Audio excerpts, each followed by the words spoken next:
Злоупотреба на лични податоци е причината за тепачка која се случила вчера вечер во Тетово, а која завршила со убодна рана и ресекотини во десната надколеница врз едно лице.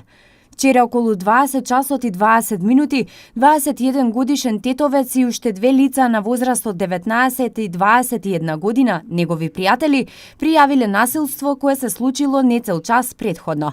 Како што пријавиле, нападот врз нив го извршил 28 годишник и уште десетина лица од Тетово во близина на спортска обложувалница во Тетово.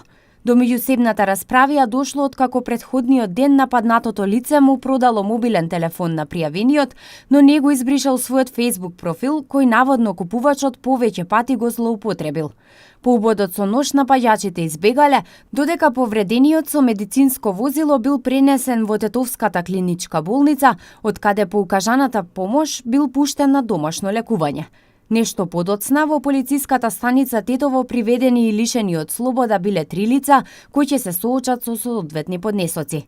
Секторот за внатрешни работи Тетово известува и за две сообраќајни несреќи. Денеска наутро околу 5 часот и 45 минути на регионалниот пат Скопје-Тетово, камион со приколка Мерцедес со тетовски регистерски таблици управуван од 30 годишен жител на Ново село загубил контрола, излетал од коловозот и удрил во бетонски столб од добарскиот надвозник.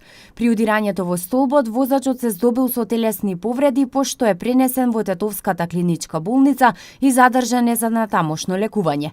Извршен е увид и се утврдува причината за несреќата, додека вкупната материјална штета се проценува на 500.000 денари. На регионалниот пат Гостивар-Чегране во Чајле, вчера околу 4 часот се случила сообраќајна несреќа во која учествувале две патнички возила. Мерцедес со скопски таблици управуван од 27 годишен жител на Чегране и Лада Самара со гостиварски таблици, што ја управувал 26 годишен жител на Пожаране. Во судирот и двајцата возачи се здобиле со телесни повреди и со друго возило биле пренесени во гостиварската болница, од каде по укажаната лекарска помош пуштени се дома. По извршениот увид се утврдува причината за несреќата, а материјалната штета се проценува на 150.000 денари.